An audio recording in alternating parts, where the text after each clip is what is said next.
New at noon, a robber got away empty-handed thanks to some quick action by a clerk at a Family Dollar. It happened in Springfield Sunday night, and here's a look at the moment.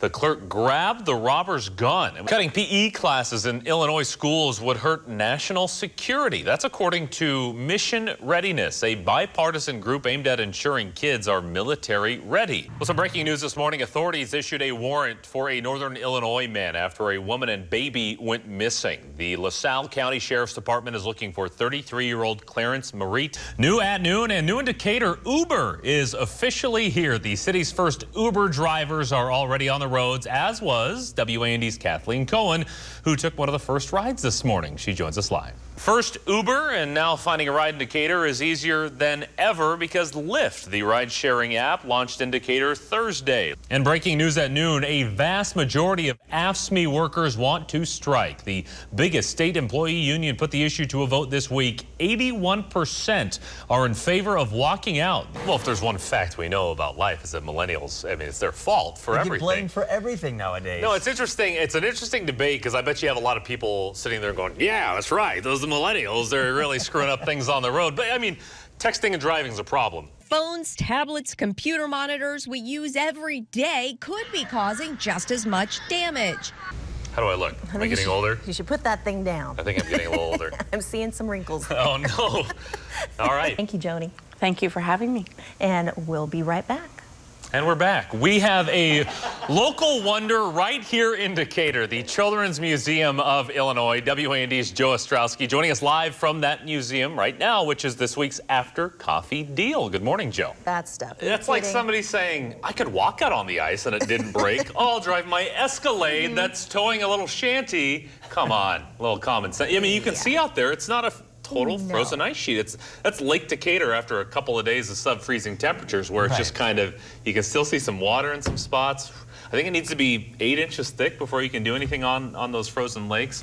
That looked like it was about a half an inch. Yeah, you could just the tell by expected looking at result. it. Parents know boys and girls can certainly act differently, but as Erica Edwards reports, those differences may be starting even before birth. It means boys are easier, right? I just want to tell my mom, you're welcome. And thank you. For more health news, go to our website, WANDTV.com, and click on Health Center 17. Well, it's a question I've been asked and often wondered myself. The lack of a state budget isn't stopping the state from collecting my taxes, and yet so many functions of the state are not being paid. It's the question that matters most to many Illinoisans. Where's our money?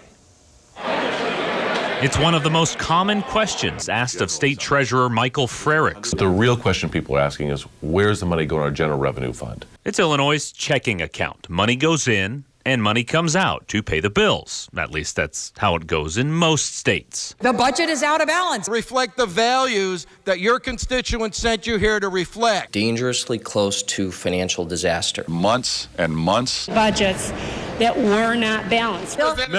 Members, we are facing cash crisis. The budget impasse, stalemate, crisis, mess, epic fail, call it what you like, is well documented. No spending plan means no payments, with some exceptions, of course. Okay, a lot of exceptions. There's lots of spending going on. There was a budget passed for K through 12 education. We were required to make our pension payments and our debt payments. The courts have ordered that we have to pay state employees, that we have to pay our Medicaid bills. Temporary budgets are helping in a number of places, including maintenance of our roads. Specific legislation is addressing the needs of K through 12 schools. They are addressing some debt and paying into state pensions thanks to a court order, but at some point, the money's just running out, and social services like Growing Strong Sexual Assault Center here in Decatur aren't making the cut. This isn't new news to those in and around the Capitol. The widely agreed upon number is 92% of current payments being made are the result of a court order.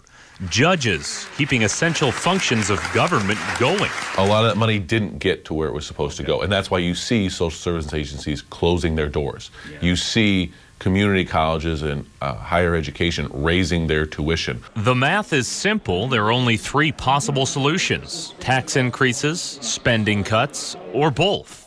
And none of the three are very popular, at least politically. People want to see us get something done. The simple and unsatisfying answer to our question is that your money is being spent, and they're going to need more. Now, there's another interesting side note to all of this. State revenue actually goes into about 700 different funds. The general fund is just one of those. In the others, there's a $13 billion balance, a surplus of $13 billion. However, like a 401k or a college savings plan, you can't just sweep the money into your checking account without penalty. That, too, would take some action by the General Assembly.